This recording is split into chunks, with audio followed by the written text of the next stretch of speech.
President William Ruto chaired a meeting on the Committee of the African Head of States and Government on Climate Change at the African Union in Addis Ababa, Ethiopia.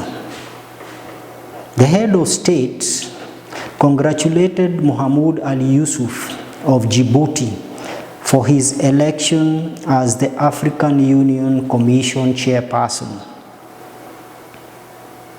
Ruto said Africa Continental Free Trade Area Secretariat has agreed to support the implementation of the Agai initiative. I will invite the chair to have the floor. The President also assured they shall agree on the forum where they shall host the next African Climate Change Summit. Of G20 present.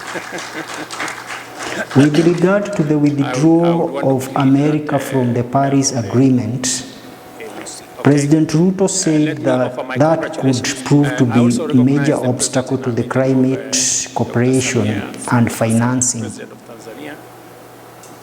And in her speech, Josefa Ronel Sacco reiterated that Africa needs to invest between 7 to 15 billion US dollars per year to enhance its ability to adapt to climate change.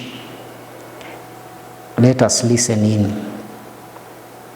I take this opportunity to heartily congratulate Musa Ali for his election as the new chairperson of the Africa Union Commission, and allow me to commend His Excellency Musa Faki, our outgoing chairperson, and His Excellency Josefa Sacco, right here with us, Africa Union Commissioner for Agriculture, Rural Development, Blue Economy, and Sustainable Development, for their exceptional leadership in advancing Africa's climate agenda and strengthening this committee's work.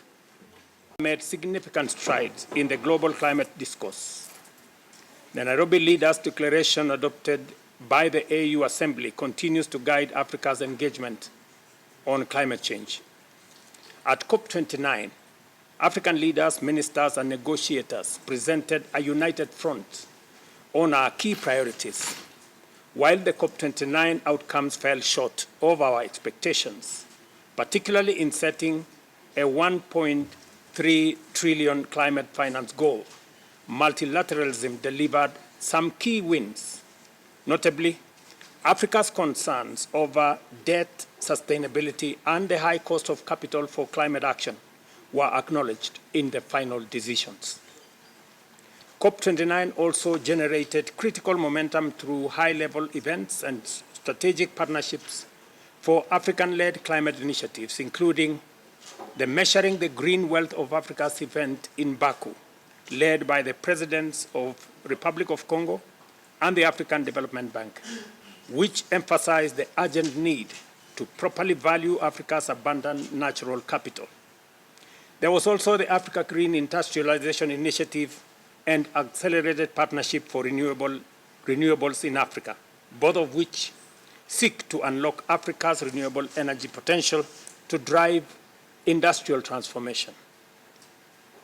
To institutionalize these initiatives effectively, I am pleased to report that the Africa Continental Free Trade Area Secretariat has agreed to support the implementation of the AGAI initiative in collaboration with key partners. Allow me also to commend the government of Tanzania for successfully hosting Mission 300 event in Dar es Salaam last month. This initiative aims to accelerate Africa's energy access by 2030, and I urge this forum to endorse its outcome. Looking ahead, 2025 presents both opportunities and challenges for Africa's climate action agenda. We must capitalize on the following key areas and moments. The second Africa Climate Summit. Following the AU Assembly's decision for a biannual summit, ACS, or Africa Climate Summit, will provide a critical platform to assess progress, show lessons, and strengthen collaboration. We will agree at this forum, where we are going to hold the next Africa Climate Summit. If there is a country that is willing to host, it is okay with us. If there is none, Kenya will be happy to host the second Africa Climate Summit. The fourth International Conference on Financing, that's number 2, for development, presents a key opportunity to accelerate the implementation of the 2030 agenda, particularly in pushing for international financing reforms. Number 3, South Africa's G20 presidency, combined with the AU's G20 membership, offers a strategic opening to advance Africa's collective interests on climate finance and debt relief.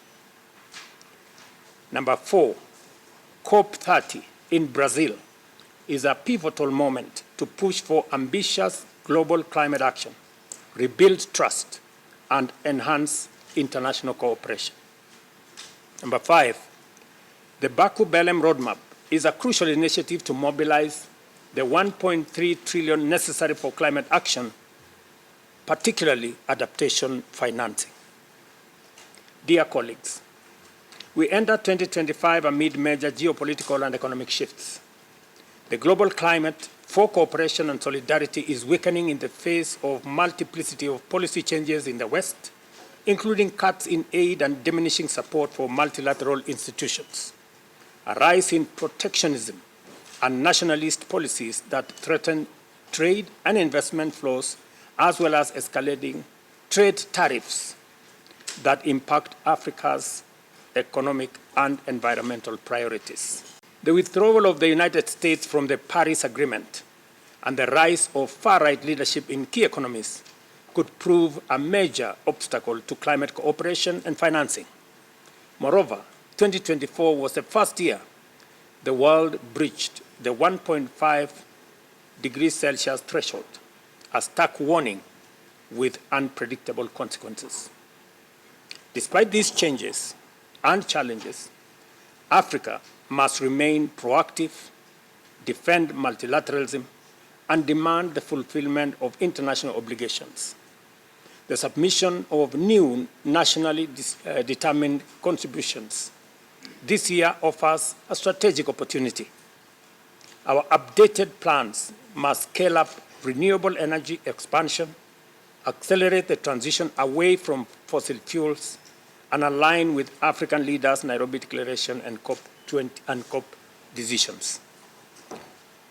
Ladies and gentlemen, I have presented a report that I would want to make reference, that it be a reference as some key elements, including the meeting we had in New York, are not reflected in that report.